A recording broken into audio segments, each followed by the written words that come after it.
Kembali lagi di kisah Abu Nawas. Jangan lupa subscribe dan like dengan penuh kisah menariknya.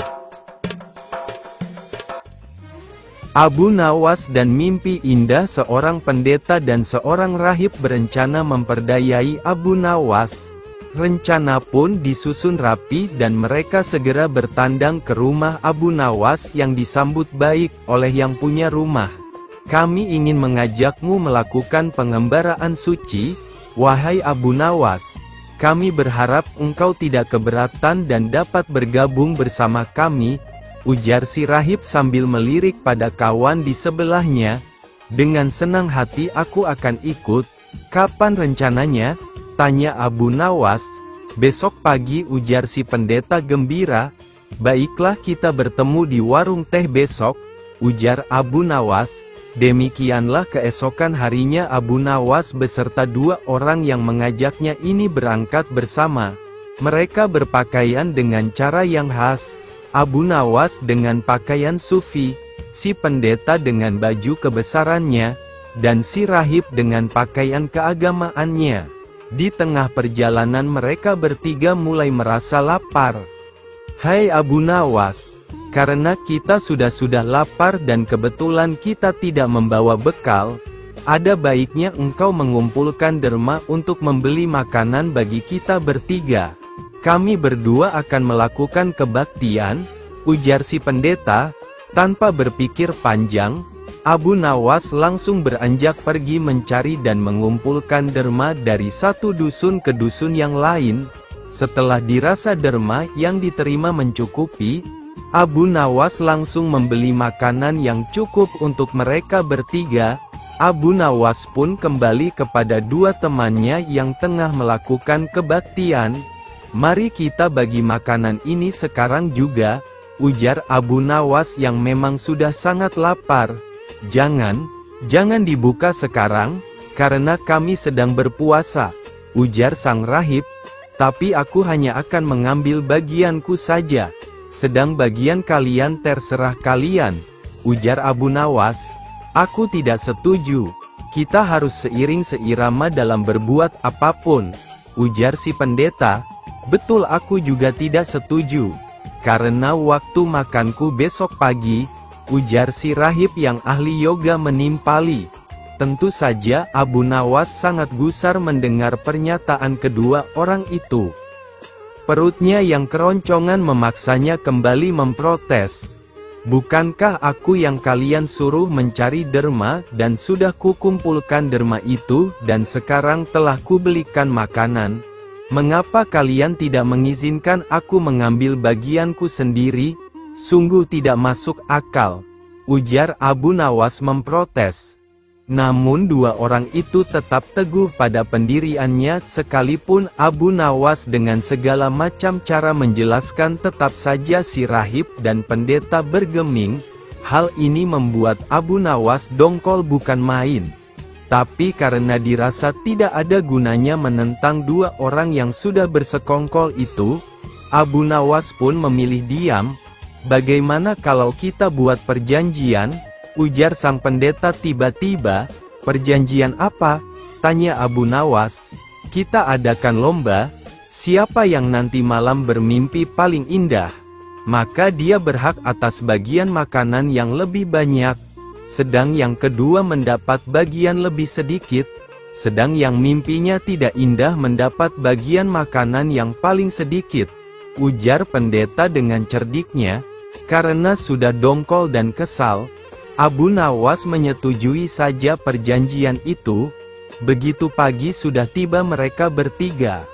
Sudah bangun, dengan sangat antusias si rahib lalu menceritakan mimpinya. Luar biasa, semalam aku bermimpi indah sekali. Aku memasuki sebuah taman yang mirip sekali dengan nirwana.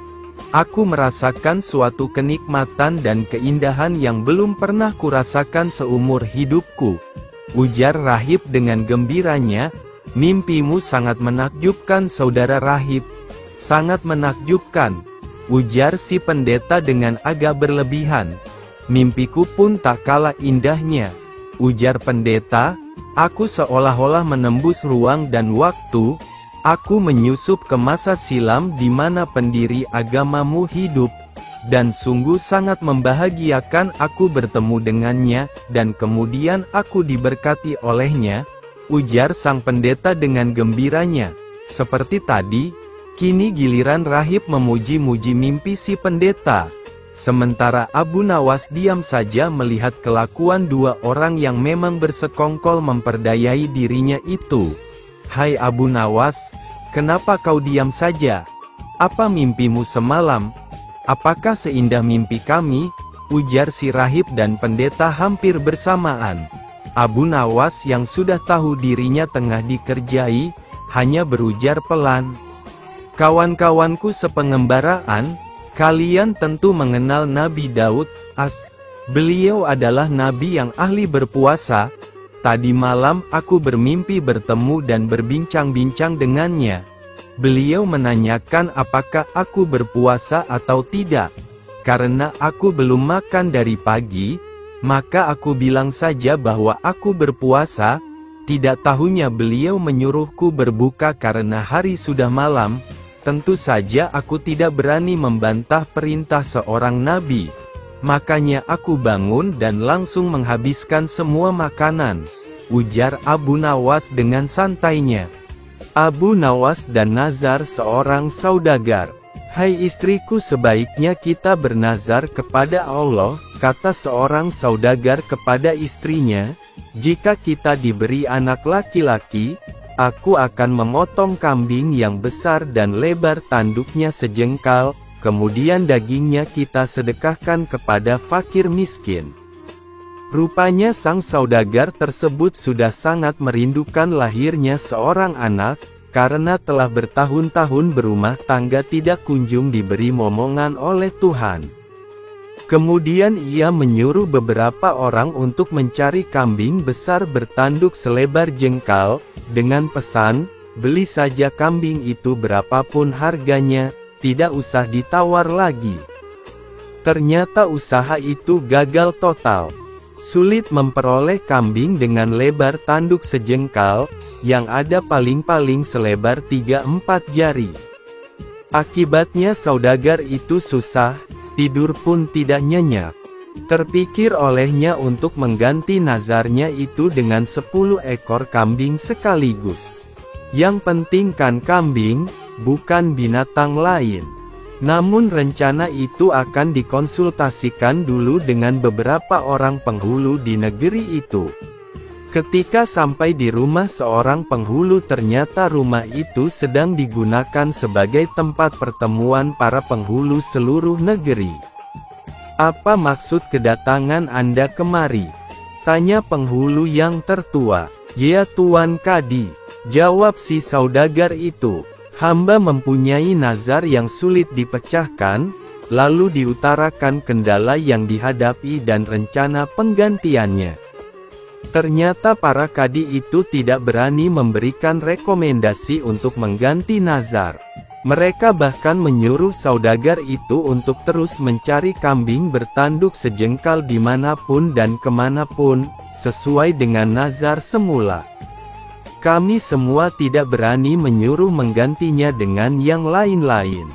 Kenyataan itu semakin bertambah berat beban saudagar itu, lapun mohon diri pulang ke rumah. Pada suatu hari ia mendapat kabar, bahwa di negeri Baghdad ada seorang raja yang adil, arif dan bijaksana. Namanya Sultan Harun al-Rasyid. Maka ia pun pasang niat menghadap Sultan ke Baghdad. Sesampai di sana kebetulan Baginda sedang duduk di balairung bersama beberapa orang menteri. Hai orang muda, engkau berasal dari mana?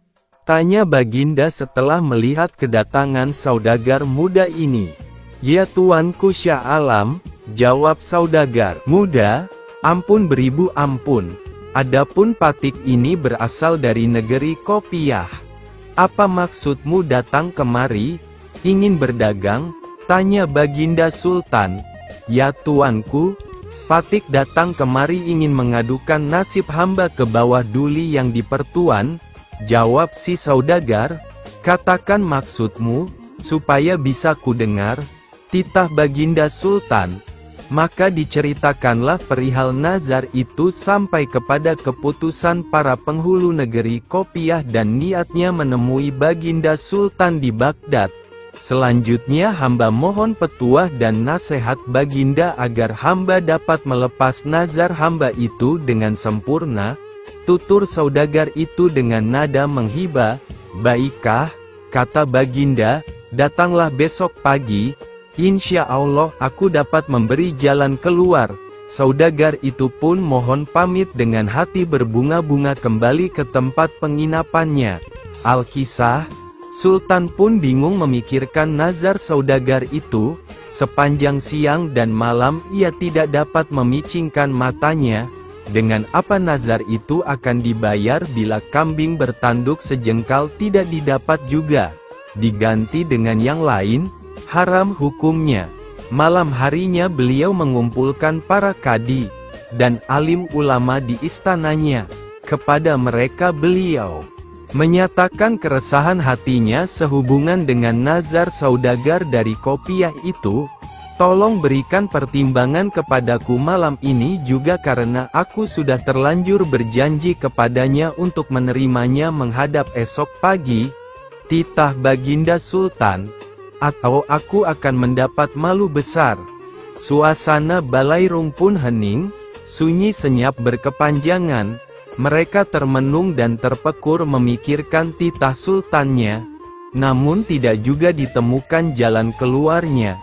Ya Tuanku Syah Alam, kata salah seorang yang tertua di antara mereka, tidak ada hukumnya, baik menurut kitab maupun logika, bahwa nazar itu boleh diganti dengan barang lain. Setelah itu satu persatu mereka mohon diri meninggalkan balairung dan pertemuan pun bubar. Baginda lalu masuk istana, mau tidur, tetapi mata itu tidak mau diajak kompromi. Karena otak masih terfokus pada masalah nazar dan malu besar yang akan dihadapinya esok pagi. Menjelang subuh Baginda pun teringat kepada Abu Nawas. Tidak ada manusia yang dapat memutuskan hal ini selain Abu Nawas, pikir Baginda dengan sukacita. Setelah itu barulah Baginda dapat memicingkan matanya, tidur pulas sampai pagi. Begitu bangun, diutuslah penggawa memanggil Abu Nawas. Setelah Abu Nawas tiba di hadapannya, Baginda pun mengutarakan perihal nazar saudagar dari negeri Kopiah itu dan semua usaha yang sudah ditempuhnya serta malu besar yang akan didapatnya sebentar lagi, karena para kadi dan orang alim seluruh negeri tidak dapat memberi jalan keluar. Apalagi sebentar lagi saudagar dari Kopiah itu akan menghadap ke istana. Apa pendapatmu tentang hal itu? Tanya Baginda Sultan dengan sorot mata ingin tahu jawaban Abu Nawas. Ya Tuanku Syah Alam, jawab Abu Nawas ringan. Janganlah Tuanku bersusah hati, jika Tuanku percaya insya Allah hamba dapat menyelesaikan perkara ini. Tak berapa lama kemudian balairung pun dipenuhi orang-orang yang ingin tahu keputusan Baginda Sultan tentang nazar saudagar dari negeri Kopiah itu. Baginda memanggil saudagar tersebut dan memerintahkan Abu Nawas memecahkan masalah itu. Hai saudagar, bawalah kemari anakmu, dan seekor kambing yang besar badannya, kata Abu Nawas. Mendengar perkataan Abu Nawas itu semua orang terheran-heran, termasuk Baginda Sultan dan si saudagar itu. Apa maksud Abu Nawas kali ini? Pikir mereka. Si saudagar itu menyatakan kesediaannya membawa anak dan seekor kambing paling besar serta mohon pamit pulang ke negeri Kopiah. Baginda Sultan masuk istana, melanjutkan tidurnya, dan pertemuan pagi itu pun bubar. Sesuai dengan janjinya, saudagar itu pun datang kembali ke Baghdad beberapa hari kemudian, telah membawa istri, anak dan seekor kambing, langsung menghadap Sultan di istana. Datang juga engkau kemari, hai saudagar, kata Baginda Sultan. Tunggulah sebentar, akan aku kumpulkan penghulu dan rakyat. Kemudian Baginda menyuruh memanggil Abu Nawas. Akan halnya Abu Nawas, ketika mengetahui dijemput ke istana, ia pura-pura sakit.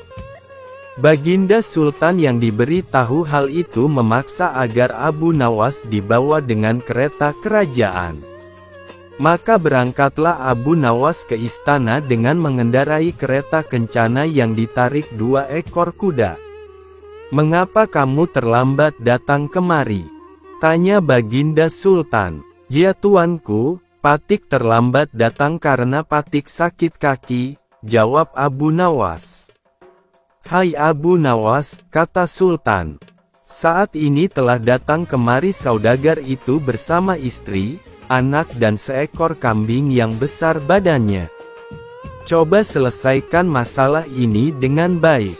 "Baiklah," kata Abu Nawas, "akan hamba selesaikan masalah ini." Bukan main senang hati Baginda mendengar jawaban itu. Abu Nawas menarik kambing dan anak saudagar itu. Jari tangan kiri anak tersebut dijengkalkan ke tanduk kambing dan ternyata sama panjangnya. Baginda Sultan dan seluruh yang hadir di Balairung heran memikirkan ulah Abu Nawas. "Ya tuanku, hamba mohon ampun," kata Abu Nawas. "Jika hamba tidak salah ingat, saudagar itu mengatakan bahwa lebar tanduk kambing itu sejengkal. Karena yang dinazarkan anak ini, jari anak inilah yang hamba jengkalkan ke tanduk kambing itu, dan ternyata pas benar. Jadi kambing ini boleh disembelih untuk membayar nazar. Itulah pendapat hamba. Jika salah, hamba serahkan keputusannya kepada Baginda dan semua orang yang hadir di sini." "Pendapat Abu Nawas aku kira benar," kata Baginda Sultan. Dengan sangat meyakinkan. Bukan main senang hati saudagar itu karena ia dapat membayar lunas nazarnya. Maka diberikanlah hadiah kepada Abu Nawas berupa uang 100 dirham, kemudian ia mohon pamit kepada Sultan, pulang ke negerinya. Abu Nawas di kuburan. Suatu hari, "Hai Abu Nawas, kenapa sekarang kamu bertingkah seperti orang gila?" tanya Baginda Raja. Abu Nawas balik bertanya, "Aku atau Baginda yang gila?" Raja menjawab, "Tentu saja kamu yang gila, ngapain juga setiap hari duduk di kuburan?" Abu Nawas membalas, "Justru itulah aku yang waras dan Baginda yang gila." Baginda Raja pun heran dengan jawaban Abu Nawas. "Kenapa bisa begitu wahai Abu Nawas?" tanya Baginda Raja. "Ya, karena aku tahu bahwa istana dan kekuasaanmu suatu saat pasti akan musnah dan disitulah Baginda akan hidup abadi," jawab Abu Nawas sambil menunjuk ke sebuah kuburan. "Oleh karenanya aku mempersiapkan diri untuk tinggal kekal di sini, sementara Paduka justru menyibukkan diri dengan membangun istana megah, padahal semuanya itu akan musnah." Paduka terlihat begitu membenci kuburan, padahal disitulah tempat peristirahatan terakhir Paduka, tutur Abu Nawas melanjutkan.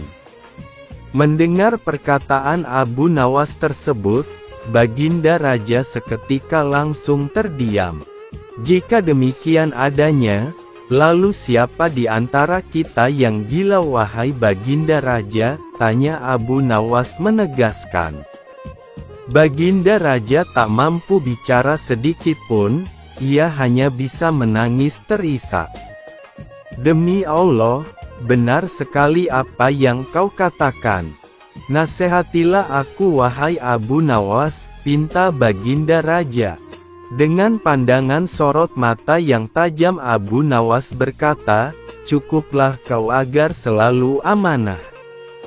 Perlahan Baginda Raja mulai mereda tangisnya. Terima kasih atas nasihatnya wahai Abu Nawas. Apakah kau menginginkan sesuatu dariku? Tanya Baginda Raja. Iya, jawab Abu Nawas. Ada 3 permintaanku kepadamu wahai Paduka.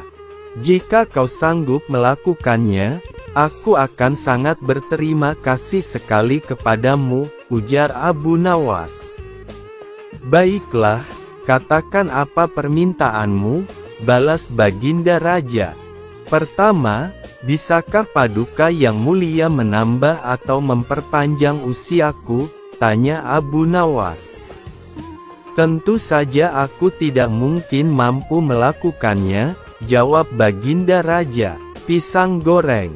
Sudah seminggu ini pangeran kerajaan sakit dan tak keluar kamar. Seluruh tabib istana sudah dikerahkan namun penyakit yang menghinggapi pangeran tidak kunjung diketahui. Terlintas oleh Baginda Raja untuk melakukan sayembara agar pangeran bisa diobati, namun hal tersebut urung dilakukan karena beliau mengikuti saran dari Abu Nawas. Abu Nawas, menurut hemat hamba, tidak usah Baginda Raja melakukan sayembara, karena jika ada kerajaan lain yang berseberangan dengan Baginda mendengar berita ini, bisa jadi senjata oleh mereka. Dan bukan tak mungkin mereka bisa menaklukkan kerajaan dari sisi ini.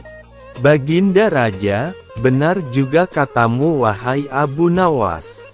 Lalu bagaimana cara untuk menyembuhkan putra mahkota ini?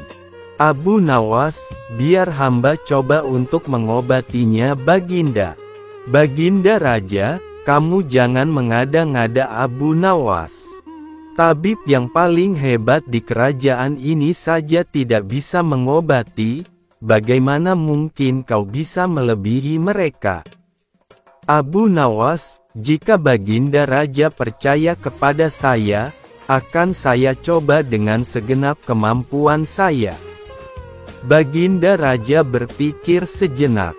Selama ini Abu Nawas terkenal dengan ide-idenya yang brilian.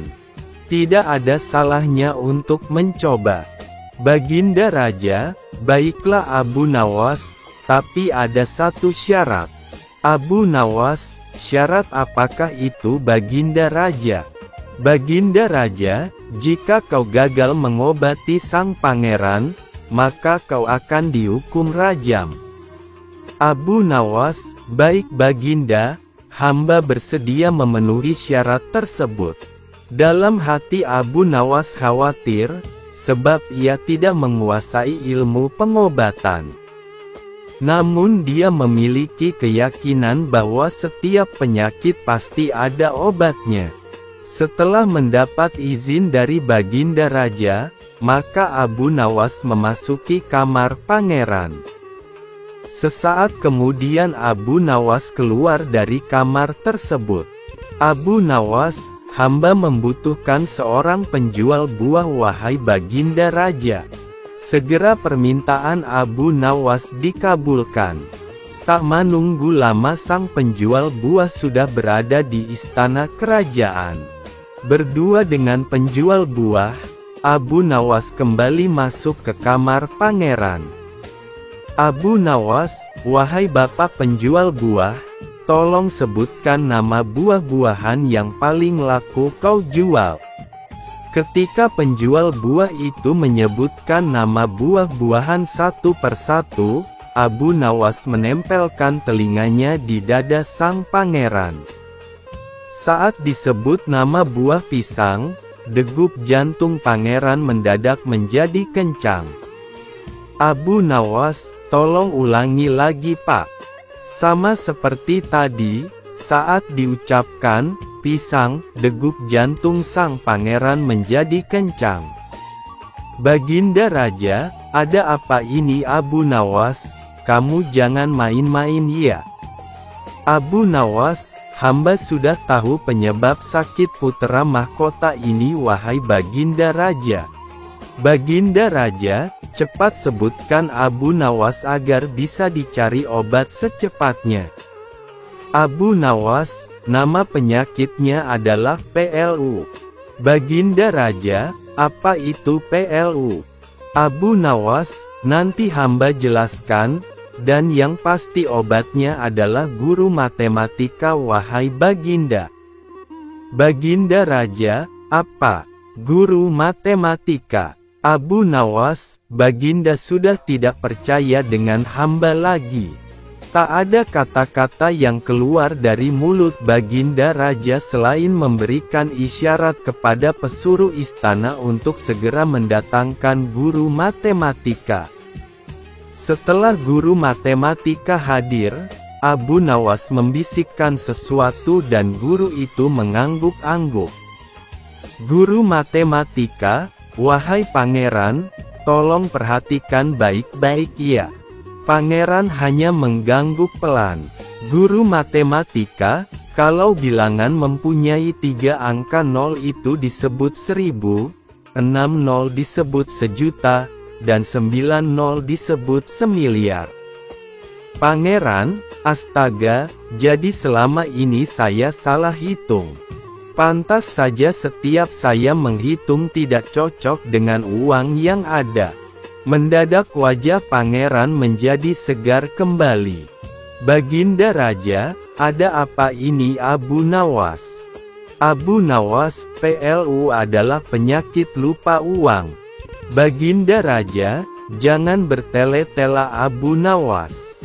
Abu Nawas, beberapa waktu lalu saya mendapat kabar bahwa pangeran mendirikan kedai pisang goreng, dan cabangnya sudah banyak di seluruh negeri ini. Kabar terakhir yang saya dengar sudah ada 8 cabang. Nah, ketika ada yang bertanya kenapa pangeran menjual pisang goreng, pangeran memberikan alasan bahwa untungnya sangat besar. Dia bisa beruntung banyak sekali. Kata beliau, jika dihitung untungnya 6 digit miliaran. Nah, beliau sepertinya keliru menafsirkan jumlah 0 pada uangnya itu Baginda. Baginda Raja, waduh. Baginda Raja menepuk keningnya sambil memberikan isyarat agar semua keluar dari ruangan. Mukanya merah menanggung malu, ingin seperti Umar bin Khattab. Mendadak Baginda Raja memanggil pesuruhnya untuk memanggil Abu Nawas ke istana. Abu Nawas, apa gerangan yang terjadi sehingga Baginda tiba-tiba memanggil hamba? Baginda Raja, saya akan berkunjung mengelilingi pelosok-pelosok negeri ini Abu Nawas. Dan diriku membutuhkan engkau untuk menemani selama perjalanan tersebut. Abu Nawas, baiklah Baginda, hamba tidak patut membantah titah Baginda Raja.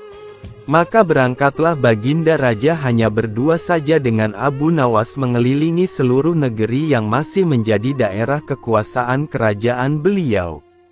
Abu Nawas, kenapa Baginda tidak membawa pengawal istana beserta menteri-menteri?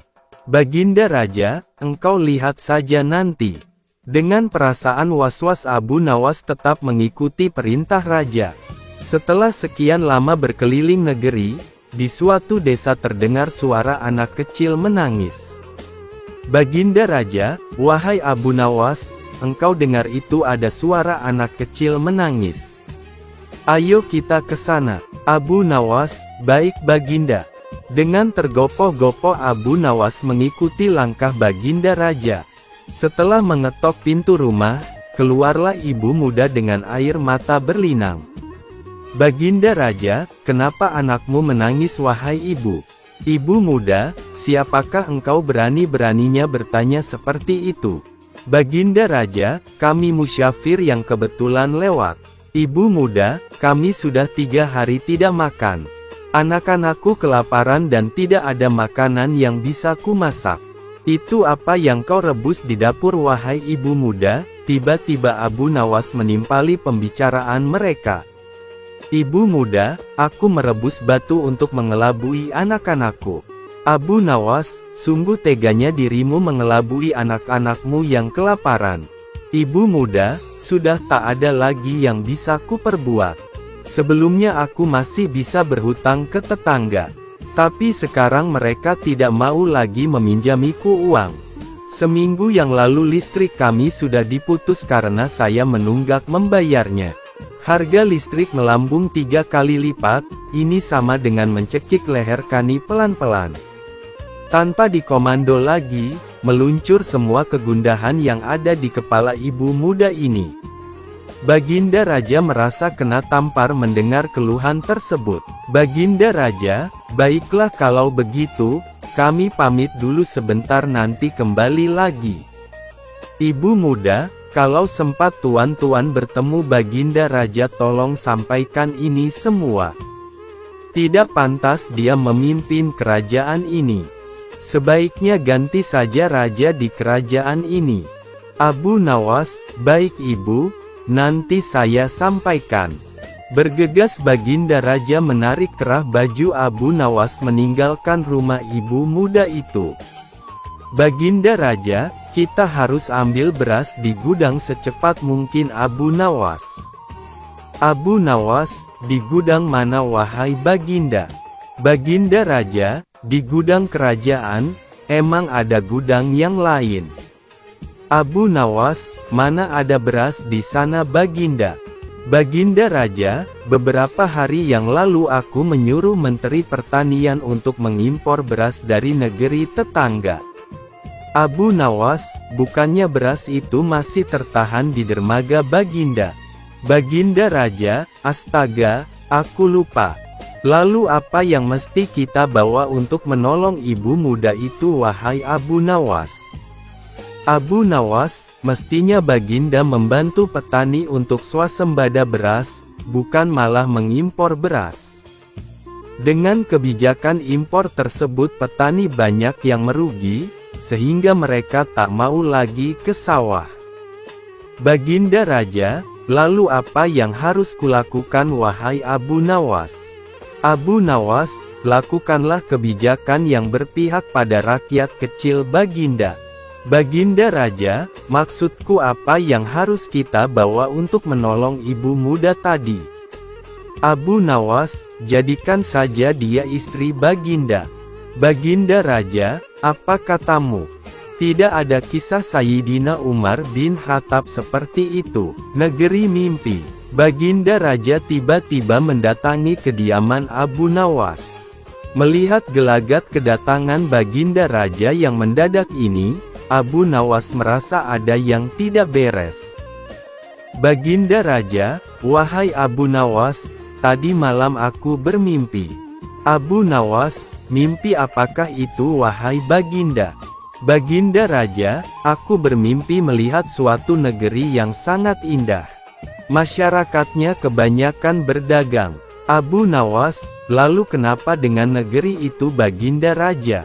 Baginda Raja, aku sudah sering mengunjungi negeri seperti itu. Namun ada satu yang mengganjal pikiranku, negeri tersebut terlihat dalam mimpi mempunyai kuliner yang sangat enak-enak. Abu Nawas, jadi menurut Baginda kita akan ke sana mencoba kulinernya. Baginda Raja, kurang lebih seperti itulah Abu Nawas. Sesaat Abu Nawas terdiam. Dia sudah membayangkan bahwa kedatangan Baginda Raja kali ini tidak lain dan tidak bukan adalah mengutus dirinya untuk mencari negeri tersebut. Baginda Raja, kenapa kau termenung wahai Abu Nawas? Abu Nawas, saya menunggu titah Baginda selanjutnya. Baginda Raja, baiklah kalau begitu.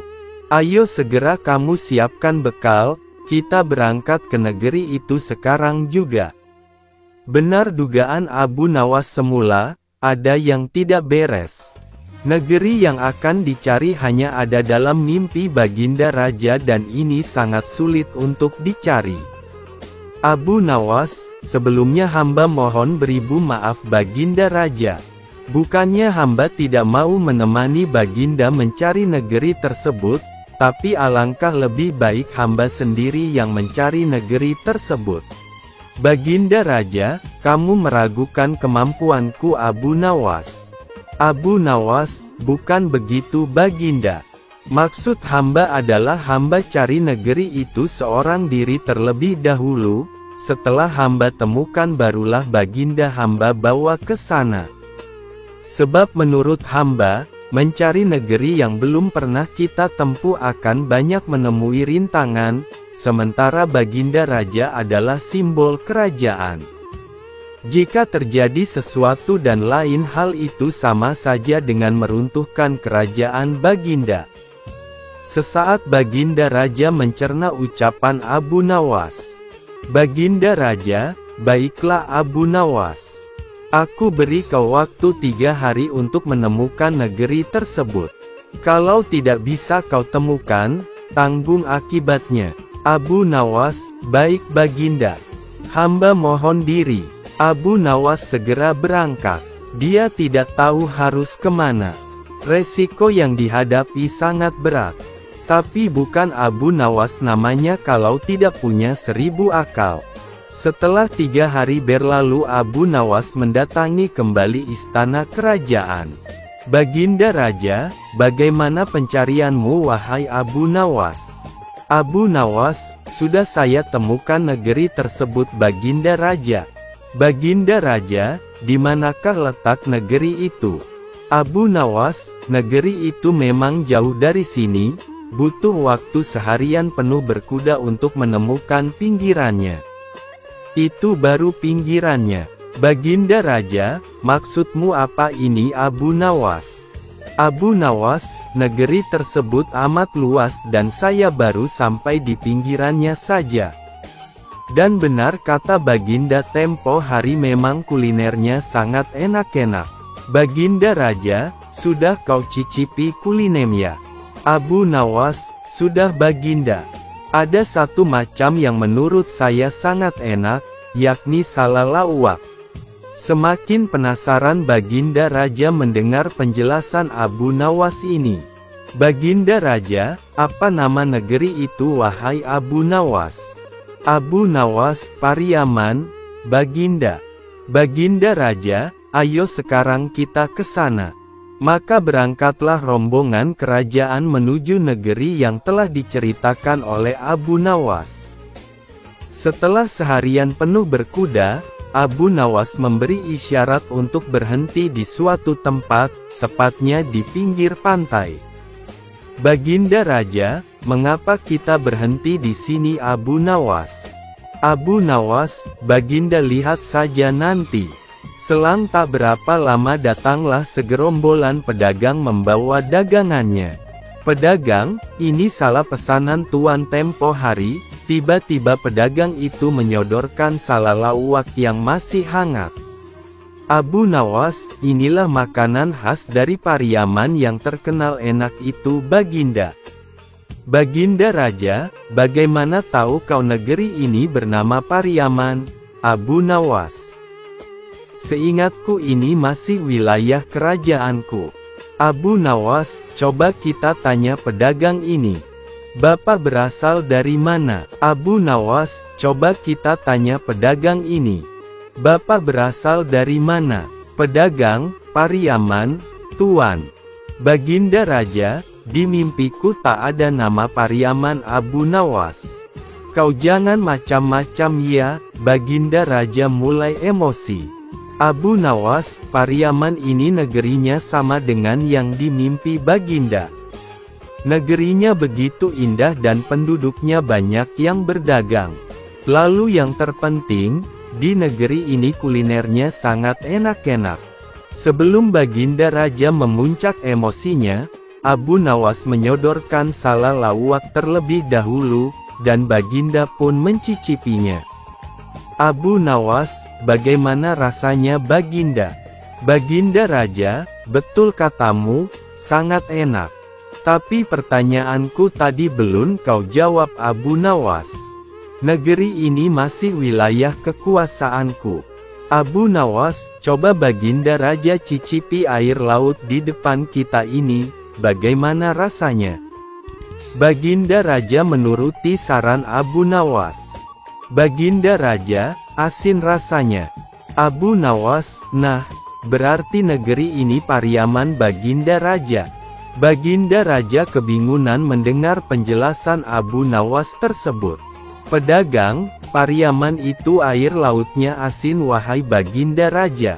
Abu Nawas, Baginda dengar sendiri kan dari pedagang tersebut. Berarti kita sudah sampai di Pariaman sekarang.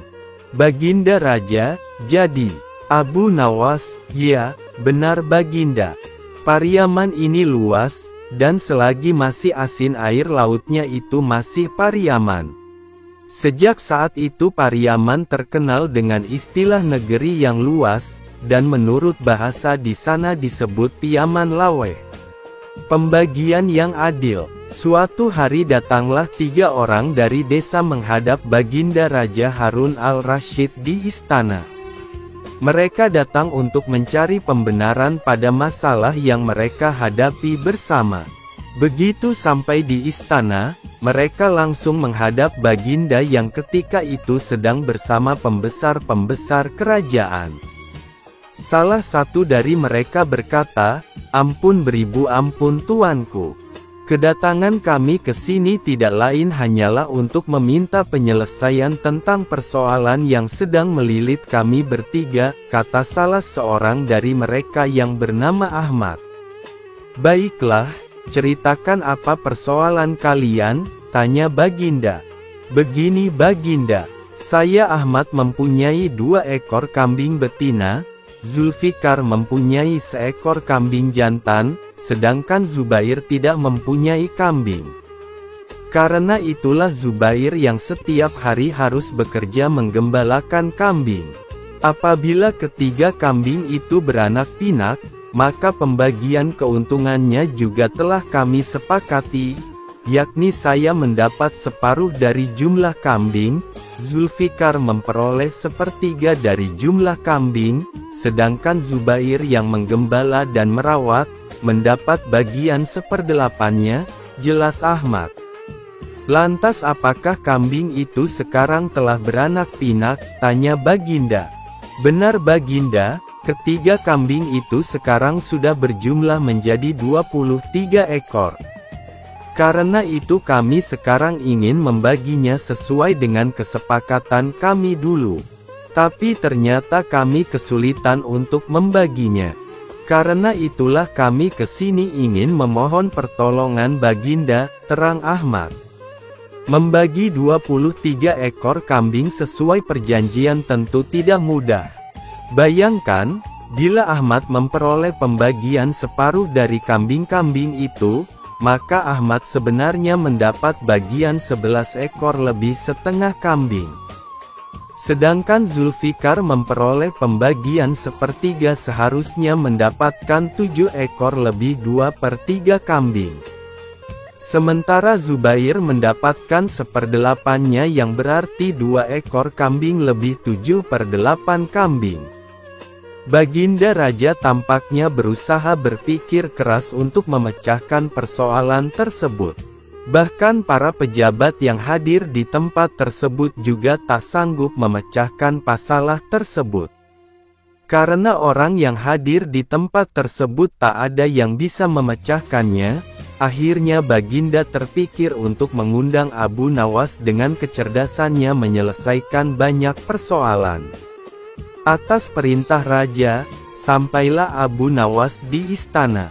Baginda kemudian memerintahkan Ahmad untuk menceritakan semua persoalan rumit yang mereka hadapi kepada Abu Nawas. "Wah, itu masalah kecil Baginda.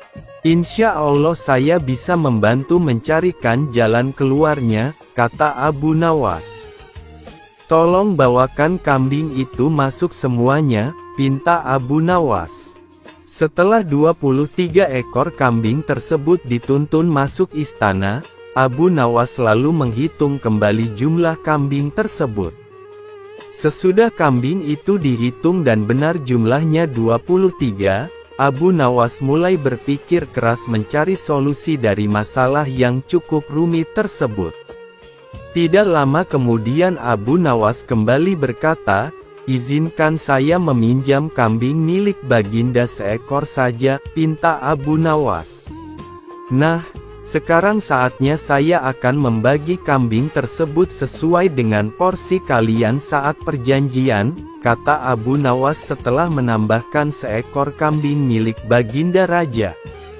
Ahmad yang berhak memperoleh separuh kambing, maka boleh mengambil 12 ekor. Sedangkan engkau Zulfikar yang memperoleh bagian sepertiganya, maka boleh mengambil 8 ekor, perintah Abu Nawas. Terakhir Zubair yang memperoleh bagian seperdelapannya, maka engkau berhak mengambil bagian 3 ekor kambing. Sisa 1, karena saya tadi meminjam 1 ekor kambing milik Baginda, maka ini saya kembalikan lagi kambing tersebut, kata Abu Nawas.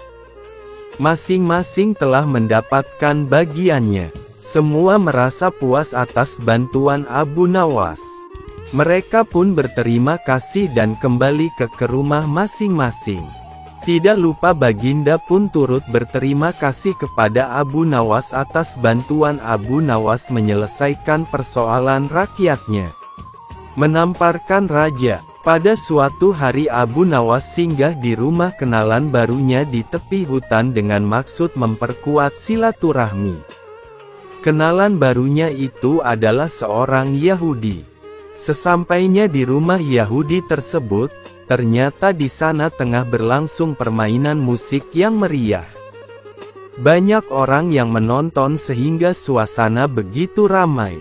Semua tamu yang hadir ikut larut dalam permainan musik indah itu, termasuk Abu Nawas yang baru saja datang. Ada yang bermain kecapi, ada yang menari-nari dan sebagainya, semuanya bersuka cita. Ketika para tamu sudah lelah dan kehausan, tuan rumah menyuguhkan kopi kepada para hadirin. Masing-masing mendapat secangkir kopi, termasuk Abu Nawas. Namun ketika Abu Nawas hendak meminum kopi itu, tiba-tibalah ditampar oleh si Yahudi. Yahudi itu mengatakan agar lebih terlihat akrab karena Abu Nawas merupakan teman barunya. Namun karena sudah terlanjur larut dalam kegembiraan, Abu Nawas tidak terlalu menghiraukan. Abu Nawas kembali mengangkat cangkir kopinya untuk diteguk. Namun tidak disangka ia kembali mendapat tamparan yang begitu keras dari pemilik rumah itu, dan begitu seterusnya. Pemilik rumah itu hanya tersenyum saja tanpa merasa bersalah sedikit pun. Begitu juga para tamu yang hadir, bukannya kasihan, mereka malah menertawakan Abu Nawas. Dengan perasaan marah bercampur geram, Abu Nawas pun langsung pergi meninggalkan mereka tanpa berkata sepatah kata pun. Abu Nawas terus berjalan menuju rumahnya, dalam hati ia bergumam, jahat benar perangai Yahudi itu, main tampar seenaknya saja. Kelakuan seperti itu tidak boleh dibiarkan berlangsung di Baghdad. Aku harus mencari cara untuk menghentikan Yahudi tersebut, gumamnya dalam hati. Keesokan harinya, Abu Nawas menghadap Baginda Raja di istana. Ampun Baginda, hamba mendengar di negeri ini ada suatu permainan yang belum pernah hamba kenal. Permainan itu sangat aneh, kata Abu Nawas. Di mana tempatnya? Tanya Baginda. Di tepi hutan sana Baginda, kata Abu Nawas. Mari kita lihat, ajak Baginda. Nanti malam saja kita pergi Baginda. Kita akan pergi berdua saja dengan pakaian biasa agar tidak ada yang mengenali Baginda, ucap Abu Nawas. Malam harinya, berangkatlah Baginda dan Abu Nawas ke rumah Yahudi itu. Ketika sampai di sana, kebetulan si Yahudi sedang asyik bermain musik dengan teman-temannya, maka Baginda pun dipersilahkan duduk. Ketika diminta untuk menari, Baginda menolak sehingga ia dipaksa dan ditampar pipinya kanan-kiri. Sampai di situ Baginda baru sadar bahwa ia telah dipermainkan oleh Abu Nawas. Tapi apa daya, ia tak mampu melawan orang sebanyak itu. Maka dengan terpaksa menarilah Baginda sampai keringat mengucur di seluruh tubuhnya. Setelah merasa sangat lelah dan kehausan, barulah dibagikan kopi kepada semua tamu. Demi melihat hal itu, Abu Nawas lalu meminta izin untuk keluar ruangan dengan alasan akan pergi ke kamar mandi untuk kencing. Biar Baginda merasakan sendiri peristiwa itu, karena salahnya sendiri tidak pernah mengetahui keadaan rakyatnya dan hanya percaya kepada laporan para menteri, pikir Abu Nawas dalam hati sembari meluncur pulang ke rumahnya. Tatkala hendak mengangkat cangkir kopi ke mulutnya, Baginda ditampar oleh si Yahudi itu. Ketika ia hendak mengangkat cangkir kopinya lagi, ia pun terkena tamparan lagi, begitu seterusnya hingga Baginda merasakan sangat kesakitan dan mukanya menjadi lebam memerah, sementara tamu lainnya terus menertawainya. Lah sadar jika Abu Nawas pasti sudah meninggalkannya, dan ia pun tahu jika itu adalah cara Abu Nawas menunjukkan kejahilan yang terjadi pada rakyatnya. Dan selalu saja Baginda yang dijadikan korban. Karena tidak sanggup lagi menerima tamparan dari Yahudi tersebut, Baginda pun langsung pergi tanpa berkata sepatah kata pun. Pada keesokan harinya, setelah bangun tidur Baginda Raja Harun al-Rasyid memerintahkan seorang pengawal istana untuk memanggil Abu Nawas menghadap. "Wahai Abu Nawas, baik sekali perbuatanmu semalari. Engkau biarkan diriku disiksa dan dipermalukan seperti itu," kata Baginda. "Ampun beribu ampun wahai Baginda Raja, pada malam sebelumnya hamba telah mendapat perlakuan yang sama seperti itu. Apabila hal itu hamba laporkan secara jujur, pasti Baginda tidak akan percaya dan mengira itu adalah akal-akalan hamba saja. Dari itu hamba bawa Baginda ke sana agar mengetahui dengan kepala sendiri perilaku rakyat yang tidak senonoh itu," jawab Abu Nawas membela diri. Baginda tidak dapat membantah ucapan Abu Nawas, lalu disuruhnya beberapa pengawal untuk memanggil si Yahudi itu. "Wahai Yahudi, apa sebabnya engkau menamparkan aku tadi malam?" tanya Baginda marah. "Wahai tuanku, sesungguhnya hamba tidak tahu jika malam itu adalah tuanku. Jika sekiranya hamba tahu, hamba tidak akan berbuat seperti itu," jawab si Yahudi membela diri. Apa daya, pembelaan Yahudi tidak disetujui oleh Baginda. Karena menamparkan orang termasuk perbuatan menyiksa dengan kejam dan Baginda harus mengambil tindakan tegas karenanya. "Sekarang terimalah pembalasanku," kata Baginda. "Ampunilah hamba, tuanku," pinta si Yahudi. Segera saja Baginda memerintahkan para prajurit untuk memasukkan si Yahudi ke dalam penjara. Sejak saat itu Raja Harun amat memperhatikan rakyatnya, berterima kasih atas laporan yang diberikan oleh Abu Nawas tersebut, meski caranya selalu aneh dan membuat ia hampir celaka. Gaya memanah. Suatu hari Abu Nawas diundang Baginda Raja Harun al-Rasyid ke istana seperti biasanya untuk berbincang-bincang dan mendengarkan pendapat, juga nasihat dari Abu Nawas. Sesampainya di istana, Abu Nawas dijamu dengan makanan dan setelah itu diajak ke pendapa untuk berbincang-bincang. Seperti biasa dalam perbincangan itu Baginda Raja banyak melontarkan berbagai pertanyaan termasuk pertanyaan yang akan menjebak Abu Nawas. Namun seperti biasanya juga Abu Nawas selalu lolos dari jebakan sang Baginda tersebut dan hanya membuat beliau malu atas jawaban dari Abu Nawas. Merasa tidak ingin dipermalukan lebih jauh oleh Abu Nawas, Baginda pun mengajak Abu Nawas ke taman depan istana dan menantang kecakapan Abu Nawas dalam memanah. Sesampainya di taman, Baginda berkata, "Wahai Abu Nawas, di hadapan prajuritku tunjukkanlah keahlianmu dalam memanah. Jika engkau berhasil mengenai sasaran maka hadiah akan menantimu. Akan tetapi jika engkau gagal, maka penjara yang akan menantimu."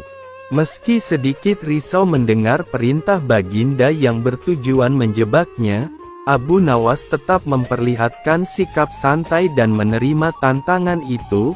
Lapun mulai mengambil busur beserta 3 anak panahnya sambil memikirkan jalan keluar jika ia nanti gagal mengenai sasaran, karena ia memang jarang memanah. Abu Nawas pun mulai menarik busurnya dan menembakkan anak panahnya ke sasaran. Sayangnya anak panahnya itu meleset jauh dari sasaran. Baginda pun tidak bisa menahan tawanya. Untuk menutupi kelemahannya, Abu Nawas langsung memberi alasan, "Dari pengamatan hamba, yang tadi itu adalah gaya memanah para makelar tanah, wahai Baginda," ujar Abu Nawas. Sesaat kemudian ia kembali membidik panahnya ke sasaran. Namun ia gagal lagi, ia pun kembali berkilah, "Kalau yang ini paduka gaya juragan tanah," kata Abu Nawas menutupi kelemahannya yang kedua. Dan untuk ketiga kalinya Abu Nawas kembali membidikkan panahnya ke sasaran sambil harap-harap cemas, dan dalam hati terus berdoa. Entah kenapa kali ini nasib baik datang padanya, anak panah Abu Nawas mengenai tepat sasaran. Nah, yang ini baru gaya Abu Nawas memanah. "Hamba pun menunggu hadiah yang paduka janjikan," kata Abu Nawas gembira. Baginda pun tidak bisa menahan tawanya. Sesuai yang dijanjikan, Baginda memberikan hadiah kepada Abu Nawas. Lapun langsung mohon diri kembali kepada keluarganya. Tetangga usil, Abu Nawas adalah orang yang sangat sederhana. Meskipun ia dikenal dekat dengan Baginda Raja Harun al-Rasyid, tetapi kehidupan keluarganya cukuplah sederhana, tidak memiliki harta benda yang berlimpah, selalu berbagi dengan fakir miskin di sekitarnya. Jika ia mendapat rezeki lebih seperti mendapatkan hadiah dari Baginda Raja. Selain menjadi orang terdekat raja, sehari-harinya ia juga bekerja serabutan seperti banyak orang di kampungnya. Kadang ia berkebun, menebang pohon, menjadi tukang kayu dan pekerjaan-pekerjaan lainnya yang dianggap halal. Suatu waktu pada musim kemarau, Abu Nawas sedang tidak mendapatkan pekerjaan apapun. Ia juga jarang diundang Baginda sehingga tidak mendapatkan hadiah. Pemasukan Abu Nawas semakin menipis, ia hanya mengandalkan sisa dari tabungan untuk membiayai keluarganya sehari-hari. Kadang Abu Nawas mengisi kekosongan waktunya itu dengan beribadah saja karena tidak ada pekerjaan lain. Suatu hari istri Abu Nawas meminta sesuatu kepada suaminya. Lapun berkata, "Wahai suamiku, kapan engkau berikan aku sebuah gaun indah? Beberapa hari ini engkau hanya menghabiskan waktumu untuk berdoa saja," ucap istri Abu Nawas. "Tapi semuanya kulakukan dengan ikhlas hanya untuk mendapatkan ridha Allah SWT," jawab Abu Nawas. "Kalau begitu, mintalah upah kepada Allah SWT," sahut istri Abu Nawas. Spontan Abu Nawas beranjak menuju pekarangan rumahnya. Dengan berbekal sehelai tikar dan alat peribadatan lainnya, Abu Nawas mulai bersujud untuk menyampaikan permohonannya kepada Allah SWT.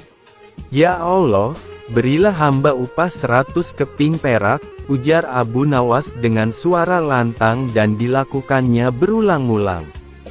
Rupanya suara Abu Nawas terdengar oleh seorang tetangganya yang kaya dan sedang beristirahat di depan rumah. Mendengar permohonan Abu Nawas itu, tetangganya pun berniat untuk mengerjai Abu Nawas, langsung melempar sekantung uang perak 100 keping ke arah Abu Nawas. Abu Nawas pun dibuat kaget, tidak percaya dengan apa yang telah ia dapatkan, La pun langsung mengambil uang tersebut dan langsung berlari menemui istrinya di dalam rumah. "Istriku, aku memang wali Allah dan aku baru saja mendapatkan upah dari Allah SWT," kata Abu Nawas dengan girang. Melihat Abu Nawas sudah membawa lari uangnya, si tetangga pun tidak terima dan langsung menemui Abu Nawas untuk meminta uangnya kembali. "Hai Abu Nawas, kembalikan uang yang baru saja aku lemparkan tadi." "Itu milikku," kata tetangga itu. "Bagaimana mungkin uang itu milikmu? Aku memohon kepada Tuhan dan uang yang jatuh itu pasti jawaban dari Tuhan," jawab Abu Nawas. Karena Abu Nawas tetap bersikeras tidak mau mengembalikan uang tersebut, tetangga usil itu pun memutuskan untuk menyelesaikan permasalahan itu di pengadilan. Sehari setelah itu Abu Nawas pun dipanggil ke pengadilan. Hakim mulai bertanya, "Hai Abu Nawas, engkau hadir di sini karena suatu perkara.